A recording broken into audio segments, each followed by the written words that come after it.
The following is a Park City Productions 06604 presentation. Park City Productions is a Bridgeport, Connecticut-based radio broadcast production solutions company. Learn more about our variety of talk programs, including business, sports, health, and wellness, by liking us on Facebook. Subscribe to our YouTube channel and follow us on Instagram. Or you can always email us at parkcityproductions06604@gmail.com. That's parkcityproductions06604@gmail.com. We begin our hour this week with a feature on a local business here in the city that works. Teff Restaurant is about to celebrate its 2-year anniversary in Stamford this summer, and I, for one, think the food is beyond reproach at this unique Eritrean and Ethiopian establishment. On a rainy afternoon this week, I stopped by Teff Restaurant located adjacent to Mill River Park and had an amazing cup of coffee and a great conversation with owner Senay Mekonen. This is a restaurant that if folks are looking for something different here in Stamford, and anywhere in Fairfield County, it's a short distance. This is something different. It's something delicious. It's family-owned. I'm going to talk about your website here, which is teffstamford.com. Family-owned, gluten-free, vegan-friendly, which grabbed my wife's attention, and made with love. Tell us how you ended up here at Teff Stamford.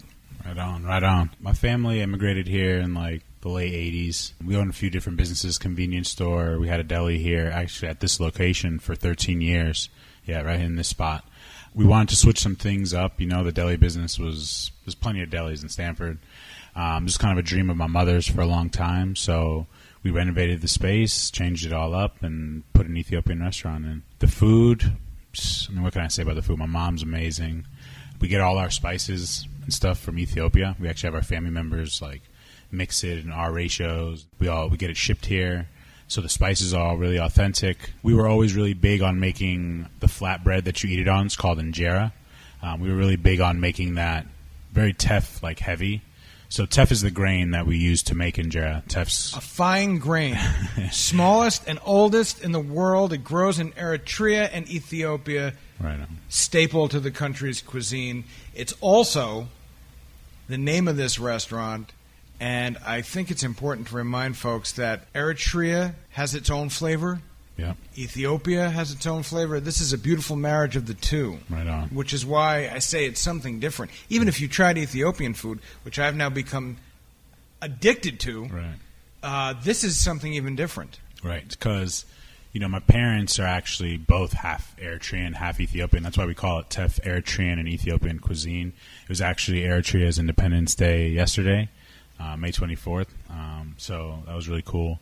But, yeah, my mom has experience. She lived in both countries, so she has a lot of culinary experience from both places. There's different influences. There's certain dishes here that you're going to get in Ethiopia that you're not going to get in Eritrea, so that's cool. But, yeah, as far as the food and the injera and becoming gluten-free and vegan-friendly, the food is just naturally vegan-friendly. Most of the people in Ethiopia and Eritrea are Coptic Christians. They fast a lot. So they don't eat any meat and dairy, like Mondays and Wednesdays every week, and then 55 days throughout the year, and I think a short fast for 20-something days out the year. So there's a lot of dishes that are centered around, being vegan because they don't eat meat and they don't eat dairy. So that was a really big push for the business because people who eat vegan kind of have trouble going out and finding, good food that's kind of tailored to it being vegan rather than removing certain parts of a dish and calling it vegan because it doesn't have meat and dairy, right? So that was a big pull for a lot of people. And then also with the bread, as far as it being gluten-free, we actually started off, most people make injera with the teff grain, and they make it with some other flour because teff on its own is it's very intense flavor. Back home, they make it pure 100% teff. It's very black, it's thick, it's hearty, it's good, but it's a little different. The injera, which is so important to remind people, and this is also, it's fun to eat this kind of food. Eat it with your hands. The injera, the bread, becomes sort of like a tool. Right. It's the plate, it's the fork, it's the knife, it's multi-purpose, yeah. Right. It's all that. It's the staple of every single person, I want to say almost everybody in Eritrea and Ethiopia, they've got to have some sort of injera in their meal during the day. It's what fills you up. It's what keeps them working all day long. Most of these people are farmers and ranchers. So, yeah, it's really, when they call it superfood, they mean it, man. People live a long time there, so. I mean, listen, you could tell the food is fresh. You could tell it's delicious. and the fact that it's healthy doesn't surprise me either. I want you to talk to listeners a little bit about this part of the world that your family's from. Okay. It is a changing, very quickly, rapidly changing part of the world. Mm-hmm. We hear a lot of conflicting things coming out of that part of the world. Mm-hmm. Tell us about Eritrea specifically, and then also remind people, because I hear a lot of people laugh when I say, I'm on an Ethiopian food kick. And so many people who may not be hip to what's going on here remember the famines. Right. Tell us about that part of the world. Yeah, I mean, the famines aren't nearly as bad as they used to be, obviously. That part of the world, surprisingly, it has the stigma of it being of people being very hungry, and there is some of that, obviously, droughts and not being able to cultivate enough food is a problem in a lot of places in Africa. But the exciting thing about Ethiopia and Eritrea is that they're developing nations, cities are growing. It looks like a metropolitan Western, nation. Addis Ababa is the capital of Ethiopia, and they have a new rail system. They have a, bustling town, a lot of commerce. One of the largest open air market in Africa is in Ethiopia. Tourism? The largest open air market. I'm asking, is there tourism as well? Oh, yeah. Tourism's growing. Actually, it's got to be a relatively new industry. Right. I have a buddy there's some people who did it.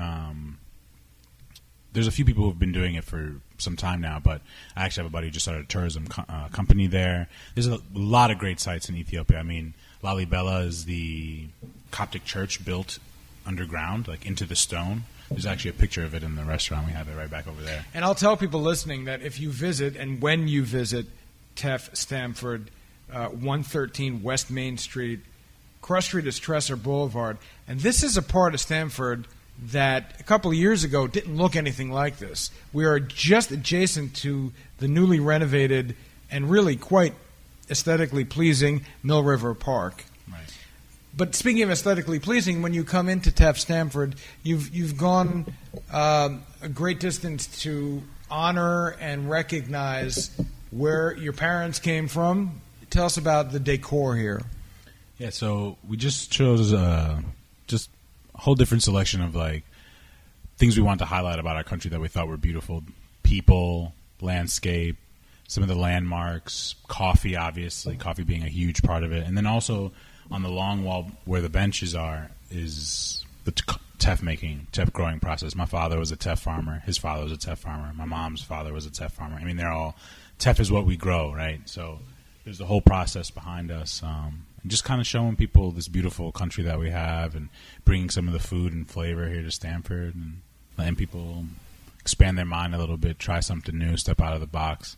A lot of folks come in, they tell me, hey, we weren't really sure. We didn't really know what Ethiopian food was, but we came in, we gave it a try, and we absolutely love it. And I think that's the takeaway for everyone is just come, give it a try. I'm guarantee you'll love something here. We got meat, we got vegan dishes. It's fun to eat, and it's tasty. And as I said, I just got so bored of the same old. You go downtown Stamford, it's fine if you like your chain restaurants. Good restaurants. They're good restaurants out there. But you're going to get bored of that right. if you have any type of refined palate. Right. But one of the things I saw last time we were here was your dad making a plate and enjoying his own food. Yeah. And one of the highest compliments I think you could pay a restaurant is that the people who run it, the people who own it, eat their own food. Right. I mean, my parents eat this every day. This is what they have. Even when we're closed, when we take food home, this is what they have at home. I'm lucky because growing up, we'd have this once a week if we were lucky. It's very labor intensive to make this food. All of these things are stewed for hours and hours. I mean, the one dish, the duro wat, that's the spicy chicken stew. That dish takes 5-6 hours to make. Now, is this the type of food that you want to enjoy here at the restaurant, or can you take out as well? You can absolutely take it out. It's great, even as takeout. I always say come in, have the experience, and then if you're on the go and you don't have time, you take it to go. It always reheats well, so it's good food. Stews, so they hold up well, man. They only get better with time. The more they sit, the more the flavors meld, and they get better with time. So I promise people, once you try this, you're going to want to learn more about the part of the world that you're enjoying the cuisine from, and B, you're going to want to come back. And there's not a lot of options, and we're talking to people who are listening on the radio here in Stamford. For some of them, it's a short distance to travel. It's worth it. And one of the things I noticed is on your website, teffstamford.com, You invite people to pop in and say hello in the kitchen? Yeah, absolutely. I mean, when we had the deli here before, it was an open kitchen. That's something we were big on, is just kind of showing people our process, how we work. Cleanliness is a big thing for us, obviously. You know, you walk into a restaurant, how clean they are. We want you to see that, you know, come in the kitchen, see how we work, see how your food's made, say hello to the family.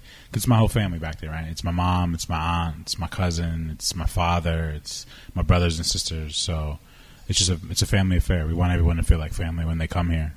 113 West Main Street. It's Teff Restaurant. It's Eritrean. It's Ethiopian. It's delicious. Give it a try. Thanks. Again, Teff Eritrean and Ethiopian Restaurant, featuring gluten-free and vegan options, is sure to become a Stamford landmark. Visit them at 113 West Main Street. Tell them Park City Productions sent you. Now, coming up next, we cross the border of Stamford into Westchester County. It's another edition of Slow Medicine Radio for Couples from Bedford with Dr. Michael Finkelstein and his wife, Robin. Stay tuned.